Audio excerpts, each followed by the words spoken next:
Captain James stood on the bridge of the UNS Thunder, humanity's last battleship in the Outer Rim. The massive Krex armada, 50 warships strong, emerged from hyperspace. Their admiral, Lord Vex, had come to claim Earth's newest colony. The Thunder was alone. All other human ships were 3 days away. The colonists below had no defenses. Jane's new retreat meant condemning 10,000 humans to slavery or death. "Sir, they're hailing us," Lieutenant Smith reported. The alien commander appeared on screen, a creature with 4 arms and scales like metal. "Single human vessel, you face the might of the Krex Empire. Surrender, and we may show mercy." James smiled. "Counter-offer. You leave now, and I won't destroy your entire fleet." The bridge went silent. The aliens laughed, a sound like breaking glass. What the Krex didn't know was that the Thunder carried humanity's newest weapon, the quantum disruptor. Never tested in real combat, one shot could destabilize an entire ship's molecular structure. But the Thunder only had power for 3 shots before the reactor would need hours to recharge. "All hands, battle stations," James commanded. "Let's show them why humans are the apex predators of Earth." The first wave of Krex fighters swung forward, hundreds of them like angry wasps. The Thunder's point defense guns opened fire. Human targeting computers, evolved from millions of years of throwing rocks and spears, calculated trajectories with deadly precision. Fighter after fighter exploded, but the main fleet advanced. Massive dreadnoughts, each one twice the Thunder's size. Their energy weapons charged, glowing red like dying stars. "Target their flagship," James ordered. "Fire the disruptor." A beam of pure white energy lanced out. It hit the lead dreadnought, and for a moment, nothing happened. Then the ship began to twist, metal screaming as atoms lost cohesion. In seconds, a 2-kilometer warship became dust. The Krex fleet paused.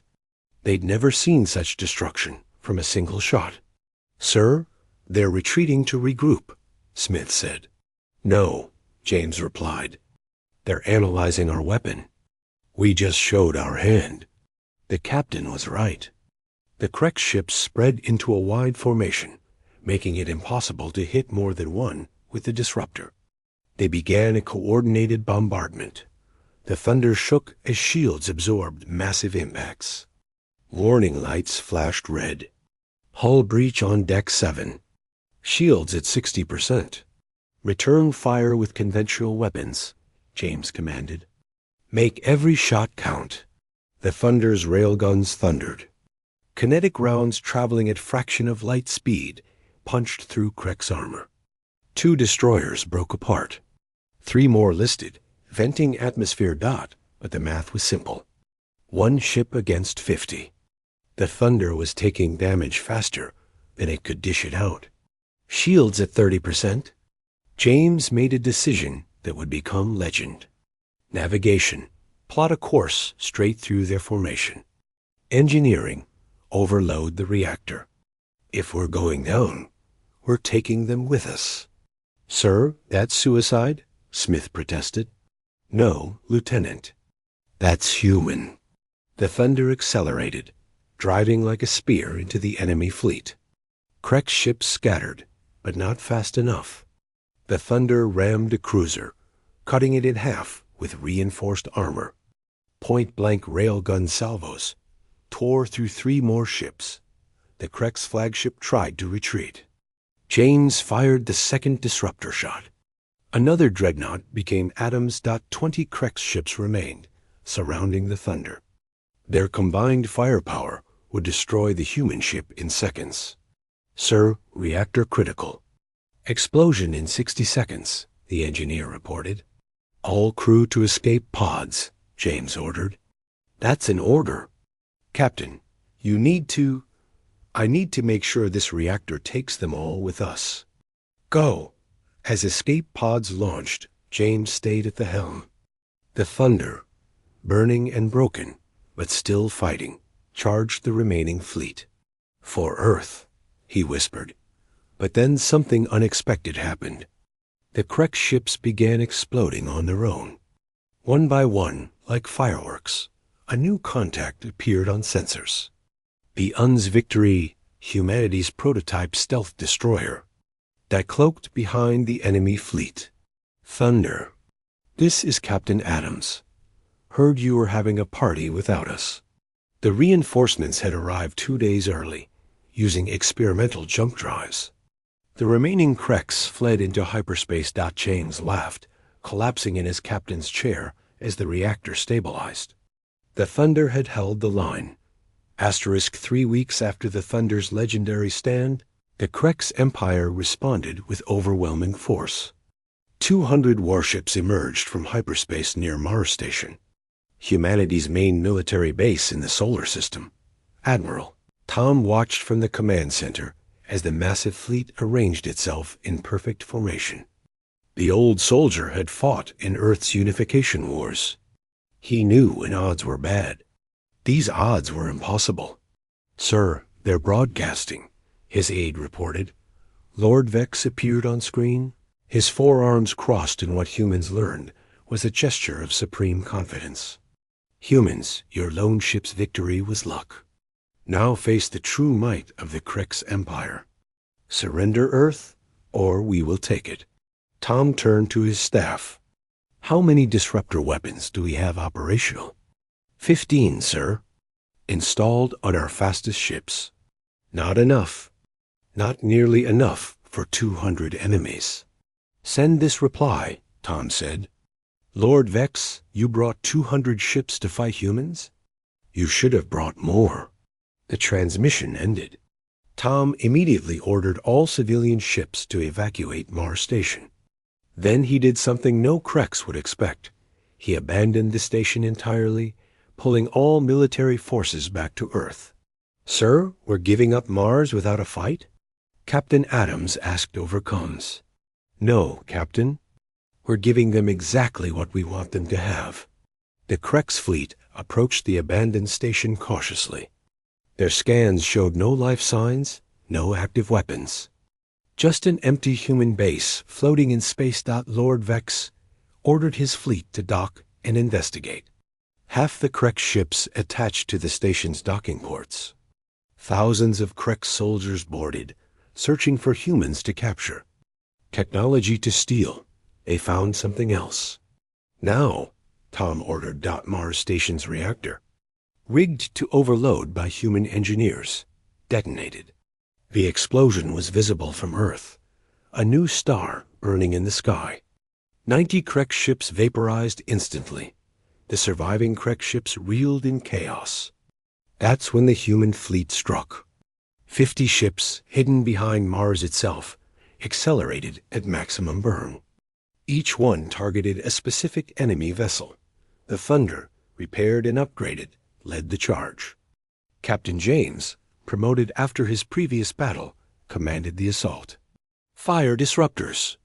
15 beams of white death lanced out. 15 Krex dreadnoughts ceased to exist, but the Krex adapted quickly.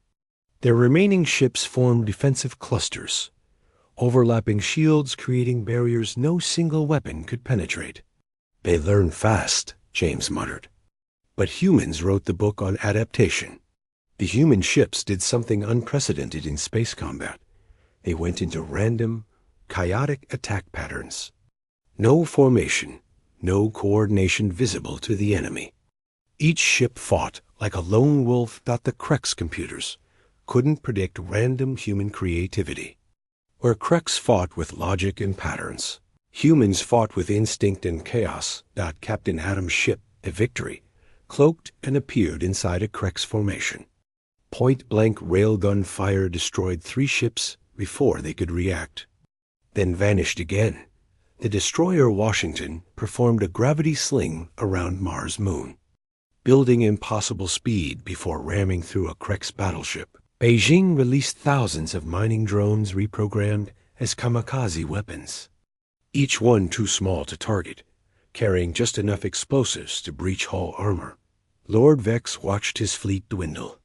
100 ships became 70. 70 became 40. Impossible, he said. They are outnumbered. They are smaller. They should not win. His second-in-command spoke carefully. Lord, the humans.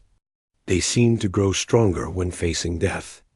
Each ship fights harder as their numbers decrease. It was true. The carrier Tokyo, last of its battle group, took 17 Krek's ships with it in a reactor overload. The Moscow, shields gone and hull breached, continued firing until its last gun fell silent. Tom watched from Earth Command. Every ship we lose, they become legends. Every Krek ship destroyed, they lose morale. This is the difference between fighting for conquest and fighting for survival. By battle's end, only 20 Krek ships escaped to hyperspace. The human fleet was reduced to 12 vessels, but Earth remained free. Lord Vex sent one final message. This is not over, humans. The Empire will return. Tom replied, Good, we'll be waiting. And next time, bring 1,000 ships. You'll need them. The Battle of Mars Station entered history. The galaxy learned a new truth. Humans didn't just win against overwhelming odds. They thrived on them. *. 6 months passed. The Krek's empire expected humans to fortify Earth and wait for the next attack. Instead, humanity did something that terrified every military strategist in the galaxy. They went on the offensive. Captain Adams commanded the new Ghost Fleet. 20 stealth ships built using reverse-engineered Krek's technology combined with human innovation. Their mission was simple: make the Kreks afraid of the dark. The first strike hit a Krek's supply depot in the Alpha Centauri system. The base commander, Duke Tor, woke to alarms as his fuel stations exploded. Ghost Fleet ships appeared and disappeared like phantoms, each attack precisely calculated for maximum psychological impact. They didn't destroy the entire base. They left survivors, terrified survivors who would spread stories. Sir, we could eliminate them all, Adams' weapons officer suggested. No, dead enemies tell no tales. Scared enemies tell everyone. The Ghost Fleet hit 17 targets in 3 weeks. Never the same pattern twice. Sometimes they destroyed everything. Sometimes they only took out weapons. Once they simply appeared, did nothing, and left, leaving an entire Krek's fleet too paranoid to sleep. Meanwhile, on Earth, Admiral Tom implemented Phase 2. Every human ship began broadcasting their battles on open channels. The entire galaxy could watch humans fight. The effect was devastating to Krek's morale. The galaxy watched a single human destroyer, the Berlin, surrounded by 6 Krek's cruisers. The human captain laughed over open comms. Finally, a fair fight. The Berlin destroyed all 6 ships using hit-and-run tactics. They watched human crews, singing war songs while charging into battle. Watched humans repair their ships mid-combat with improvised parts. Watched a human pilot ram his damaged fighter into a Krek's dreadnought's bridge while broadcasting, "Witness me." The psychological warfare reached its peak when humanity's broadcasts started including commentary. Like a sports event. Ladies and gentlemen, the Krek's fleet is approaching Earth's outer defenses, the announcer said cheerfully. They're using Standard Formation 7. Bad choice against humans. Let's see how our boys handle this. The boys handled it by pretending to retreat, leading the Kreks into a minefield of nuclear weapons hidden in asteroid debris. Lord Vex received reports from across the Empire. Recruitment was down. Ships' crews were requesting transfers away from human space. Some colonies were offering tribute to humanity rather than risk invasion. They're insane, his advisors said. The humans enjoy war. They find it entertaining. Vex studied the human broadcasts. It was true. Humans had turned warfare into art, sport, and entertainment combined. They gave names to their maneuvers: the Tokyo Drift, the Manhattan Project, the London Calling. The breaking point came at Sigma Station, the Krex Empire's main forward base. 150 Krex ships protected the station. It should have been impregnable. The entire human fleet, now 60 ships strong, appeared at once. But they didn't attack immediately. They broadcasted music. Ancient human war songs echoed through space. Then Captain James' voice, calm and confident. "Sigma Station, you have 1 hour to evacuate civilians. After that, this base becomes history." The Krex commander laughed. "You are 60 ships against our 150, plus our station's weapons. You cannot win." "You're right," James replied. "We can't win. We're going to dominate." What followed became known as the Symphony of Destruction. Human ships moved in perfect coordination, like dancers. Each movement flowed into the next. Disruptor beams fired in sequence, creating a rhythm of death. The thunder dove straight through the enemy formation, drawing fire while the victory decloaked behind them. The Washington used Krex ships as shields against their own allies' fire. The Beijing released EMP weapons that disabled entire squadrons. Human fighters performed maneuvers that should have killed their pilots, pulling turns that generated 15 times Earth's gravity. But human pilots, descended from persistence hunters who could run prey to death, endured what no Krex pilot could. 3 hours later, Sigma Station was debris. 40 Krex ships escaped. The human fleet lost 8 ships. Each loss was mourned, but also celebrated. Their crews had died as warriors, taking dozens of enemies with them. Lord Vex received the battle footage. His advisors were silent. Finally, Duke Tor spoke. "Lord, perhaps we should seek peace." "Peace?" Vex's 4 fists clenched. "With these savages?" "Lord," Tor said carefully, "they're not savages. They're apex predators who learned to build spaceships. And we've given them a reason to hunt us." The Empire had awakened something terrible. Humans weren't just defending anymore. They were coming. Lord Vex stood on the bridge of his super dreadnought, pride of Krex, surrounded by the largest fleet in Empire history. 500 ships, including 3 planet killers. His 4 eyes focused on the blue planet ahead, Earth, the source of the galaxy's newest nightmare. "If we cannot subjugate them, we will exterminate them," he declared. The Krex fleet dropped from hyperspace just beyond Earth's moon. They expected to find 60 human ships, maybe 80 if Earth had scraped together every vessel. They found 300. "Admiral," Tom's voice crackled across all channels. "Lord Vex, welcome to humanity's true strength. You see, we've been holding back." It was true. Earth hadn't just been building ships for 6 months. They'd been building ships for 6 years, ever since first contact with alien life. Hidden in asteroid bases, disguised as mining vessels, stored in underground Mars facilities that survived the station's destruction. "Impossible," Vex snarled. "Your economy couldn't support such construction." Tom laughed. "You forget, Lord Vex. Humans have been preparing for war against ourselves for 10,000 years. Fighting aliens? That just united us. Every nation, every corporation, every citizen contributed.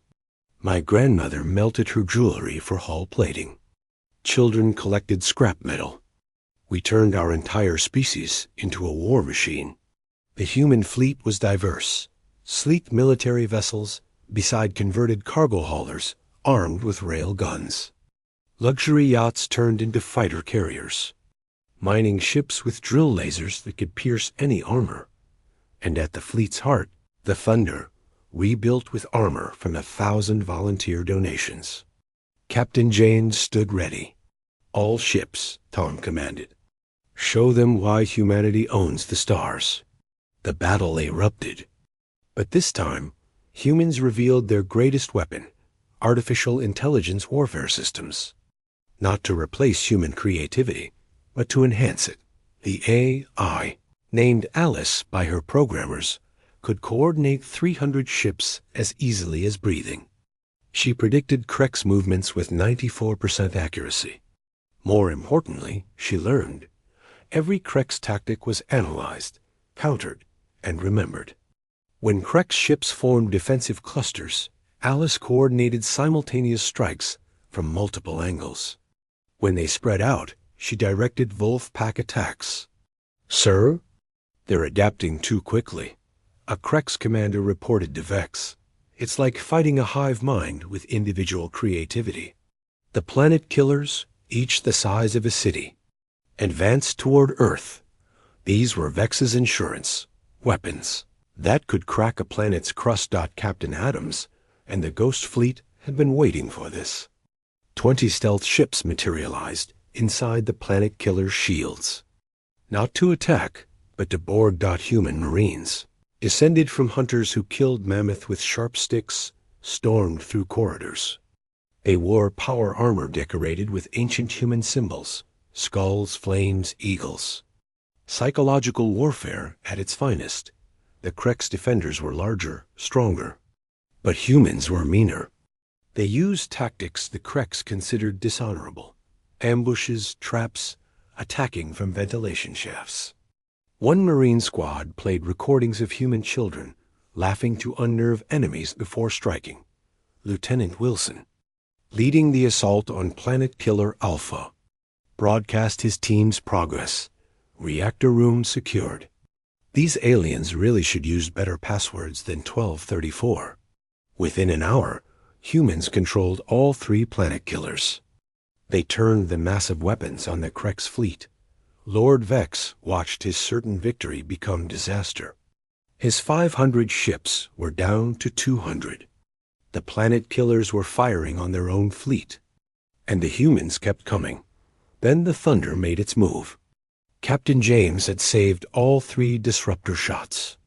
Now, with Alice calculating the perfect trajectory, he fired all 3 at once. The beams merged, creating something unprecedented. A chain reaction that jumped from ship to ship.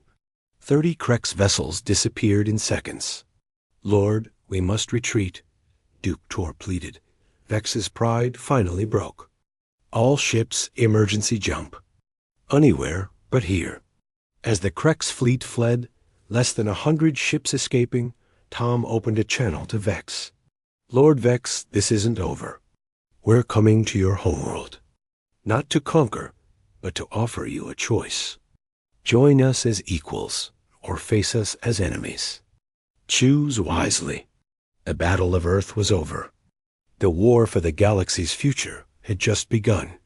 Humanity had spent millions of years evolving as persistence predators. Now they would hunt among the stars, not for conquest, but for something greater, a united galaxy under human protection. Asterisk.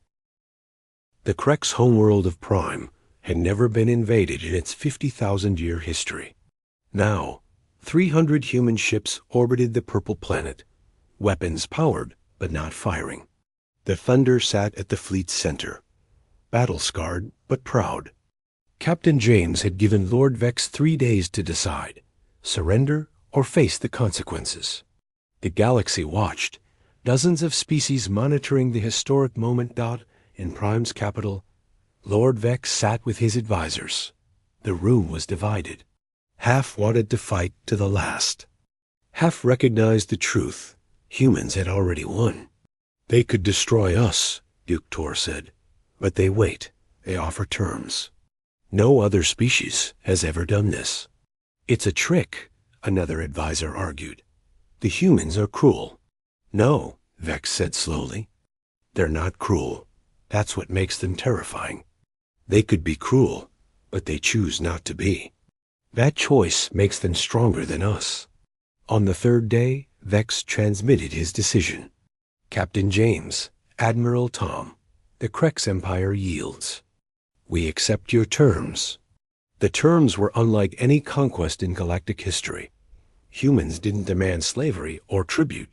Instead, The Kreks would join a new galactic alliance with humanity as senior partners. They would share technology and knowledge. Their military would be integrated with human forces. And most importantly, they would help protect smaller species from other threats. "You're not our subjects," James explained to Vex during the treaty signing. "You're our junior partners. Learn from us, grow with us, and someday fight beside us as equals." "Why?" Vex asked. "You could take everything." James smiled. "Because humans learned something fighting each other for millennia. Today's enemy can be tomorrow's strongest ally. We don't want to rule the galaxy. We want to guard it." The news spread across space faster than light. Humanity had defeated the Kreks Empire and then lifted them up. Other species took notice. Within weeks, delegations arrived at Earth. The Zerans, a race of brilliant scientists who'd hidden from the Kreks for centuries. The Makers, ancient builders who created wonders but couldn't fight. The Swarm, a hive mind that feared individuality until they met humans who balanced both. Each species brought gifts, technology, art, knowledge. Each received humanity's protection and partnership. Admiral Tom established the Guardian Fleet, mixing human aggression with alien advantages. Krek strength, Zeran intelligence, Maker engineering, all guided by human strategic creativity. The Thunder became a symbol, touring peaceful worlds to show that humanity's strength protected, not threatened.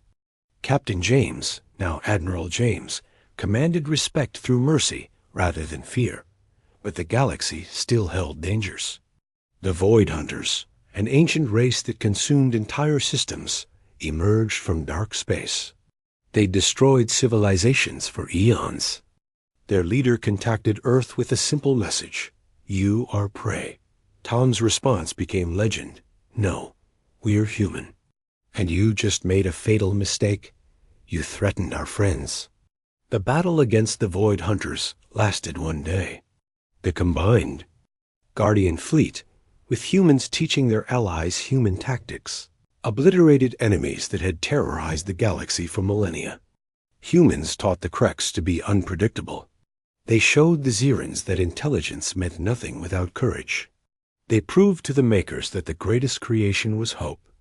5 years after first contact with the Kreks, the galaxy was unrecognizable. Trade routes once plagued by pirates were safe. Weak species no longer faced extinction. Wars still happened, but humans ended them quickly. Earth became the galaxy's capital, not through conquest, but by unanimous vote. Humans were the only species everyone trusted to be fair. In the new Galactic Council chambers, Lord Vex, now Ambassador Vex, stood beside Admiral Tom. Former enemies had become close friends. "The galaxy is at peace," Vex said. "Because of humanity." Tom shook his head. "Not because of us. Because of all of us." Humans just reminded everyone that strength without honor is weakness, and that the greatest victory is when your enemy becomes your ally.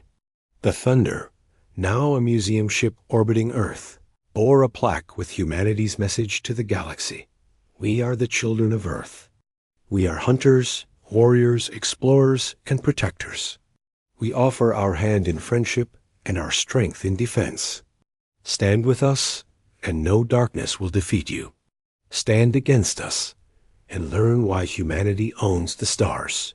Choose wisely." The galaxy had chosen, and under humanity's protection, it entered a golden age that would last 10,000 years.